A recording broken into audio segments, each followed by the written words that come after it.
Hello, and welcome to Morning Motivation. I'm your host, Dakiana Jackson, small business marketing coach and founder of Inspired Marketing, Inc. You know how sometimes before you can finish teaching a lesson on something, you have to relearn it yourself? So that's what happened to me.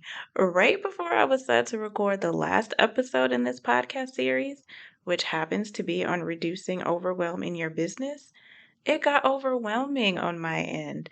There were family projects, client projects, just a lot going on. Life was life in y'all. Thankfully, I was able to work through it, and here we are. Welcome to episode 5 of the How to Reduce Overwhelm in Your Business podcast series. In it, we're going to revisit those New Year's resolutions that you set, recap the prior episodes, and end with the visualization exercise. As I record this, we've just finished the first quarter of the year. How was it for you? Did you hit the ground running, knocking out your to-do list left and right with few problems? Or did you ease into the new year, taking a little bit more time to rest before diving in? Whichever path you took, now is the perfect time to revisit those goals you set at the end of last year. To help with that, we're going to do 2 short exercises, one now and one at the end of the episode. For this first one, I'd like you to grab something to write with. If you're not a pen and paper person, feel free to grab your nearest electronic device and get your fingers or your thumbs ready. I'd like you to write down at least one business goal you have for the year. Just one. You are welcome to repeat this exercise later with as many goals as you've set, but for now, just write down one business goal you have for this year. Now I want you to ask yourself 3 yes or no questions, followed by why or why not for each one. I'll repeat them in case you want to write them down, or you can pause. Question 1.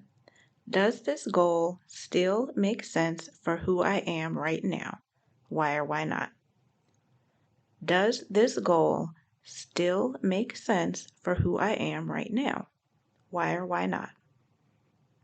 2. Does this goal still make sense for where I want my business to go? Why or why not?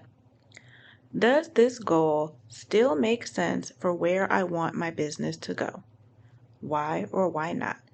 And finally, am I willing to do what it takes to accomplish this goal? Why or why not? Am I willing to do what it takes to accomplish this goal? Why or why not? Now, I don't expect you to have all the answers right now as soon as I finish asking the questions. No, instead, set a timer for 3 minutes and journal whatever comes out. Yes, only 3 minutes. The goal here is just to write. You can always go back and edit it. I want the first thing that comes into your mind to come out on the paper or that electronic device. So set your timer, 3 minutes only, and start journaling. I'll be here when you get back. Once the 3 minutes are up, read over what you wrote. Did anything surprise you? Do your goals still make sense? If yes, awesome. If not, that's okay too. We're allowed to change our minds. It's okay to scrap your current goals and start completely over. That's especially true if our goals are what we think we should be doing, rather than goals that align with what we truly want for ourselves and our businesses. I'll give you an example. Back when I had a web design company, I got the bright idea to also become a domain name and web hosting reseller. I figured I could offer clients a full service package. You get your site name, you get your hosting space for your files, and a fully designed site. And for friends who already had their businesses online, I could register their names and host them. This would mean recurring revenue. It also meant way more tech support than I could ever imagine. Oh my goodness, if someone couldn't figure out how to add another mailbox to their account, they contacted me. If the client forgot to renew their domain name and they couldn't understand why their site didn't come up when they typed their URL, they contacted me. Now, this was before unlimited hosting plans were a thing, so if a client ran out of space, you guessed it, they contacted me. It was so stressful. And at the time, I was a complete solopreneur. No subcontractors, no employees, no nothing. It was just me. And I did not enjoy that part of the business at all. Despite that, I still created a goal for how many domain name and hosting clients I wanted for the next year. Why? Because I thought I should. People asked for the service, so I thought I had to provide it. But just because you're good at something, just because you have the capacity to do it and can, does not mean that you should. It does not mean that it makes the most sense for you or your business. It is okay to say no. Lucky for me, it only took a couple of months before I came to my senses. I successfully offboarded every client and decided to only host my own sites. It has been much better since then. Being misaligned can lead to overwhelm. You'll only stress yourself out trying to accomplish a goal that you didn't really want to achieve in the first place.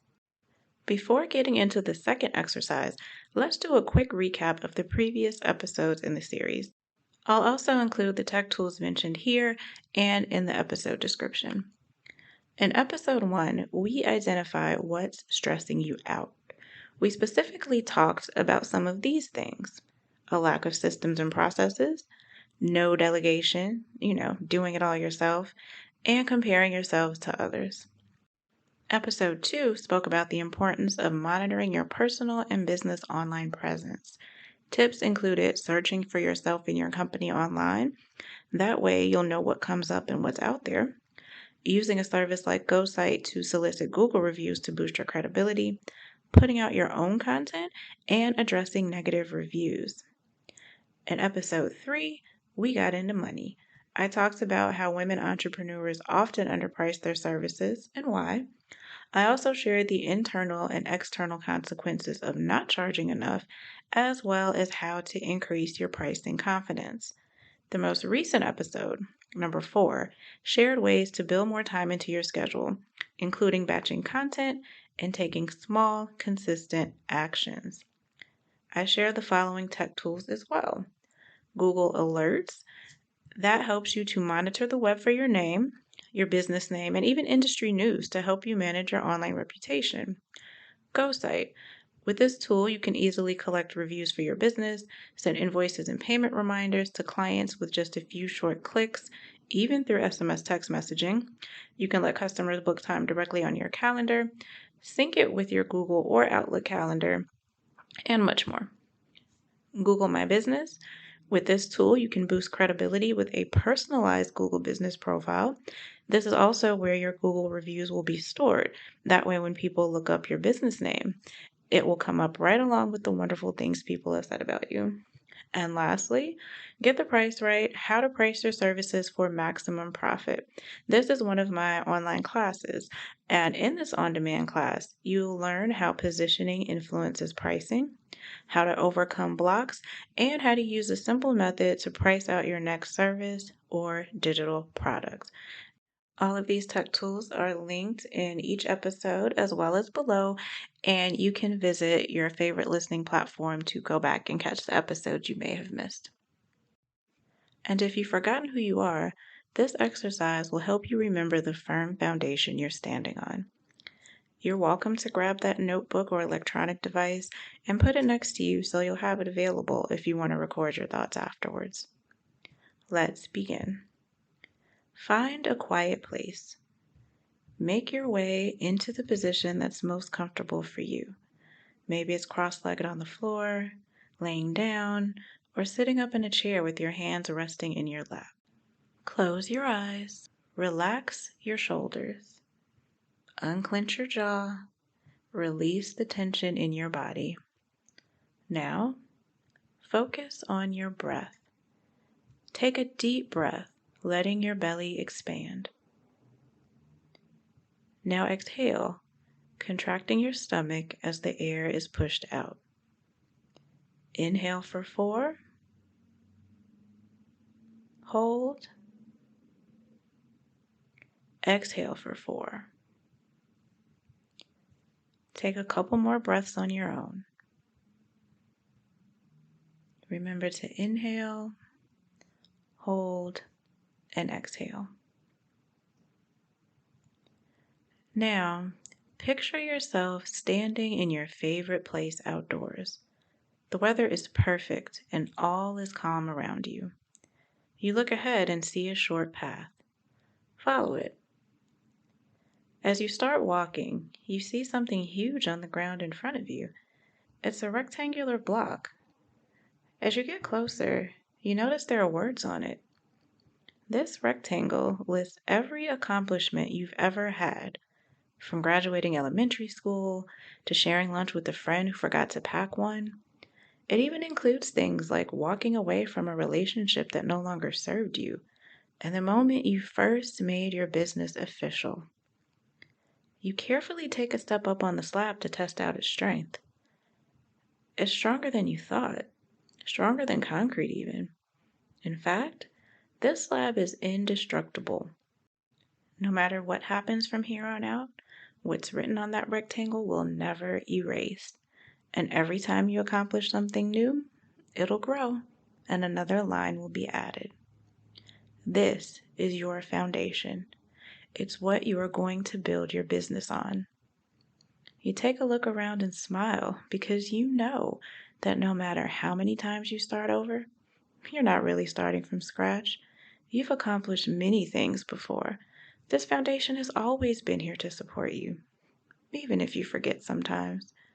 In fact, you can revisit this place at any time, so remind yourself of what's here. You take one last look at your foundation, at least for now. Turn around and walk back down the path to your favorite place outdoors. As you get there, start to bring your awareness back to the room. Wiggle your toes, wiggle your fingers, and when you're ready, open your eyes. How did that feel? What did you see? Did you remember all of the accomplishments that appeared? Which one surprised you? Write down a list of at least 5 accomplishments you saw. These can be personal, professional, or both. You're welcome to pause, of course. Once your list is complete, put it somewhere you can easily access it. Whenever you start to doubt yourself, I want you to pull out this list to remind you of how awesome you are. You've got this. Please let me know if you found these exercises helpful. I'm happy to add more to future episodes or talk with you offline. This concludes the How to Reduce Overwhelm in Your Business podcast series, but this isn't the end. Just because the series is over doesn't mean the podcast is done. Nope. I'll be back with a new episode in a couple weeks. In the meantime, you can catch up on episodes you missed, learn more about the tech tools, or connect with me online. As always, I wish the best for you and your business. Have an amazing rest of your day. This has been Dakiana Jackson with your morning motivation. If you need help marketing your business, or even just a little motivation to keep going, contact me at www.inspiredmarketinginc.com. Until next time, have a blessed day.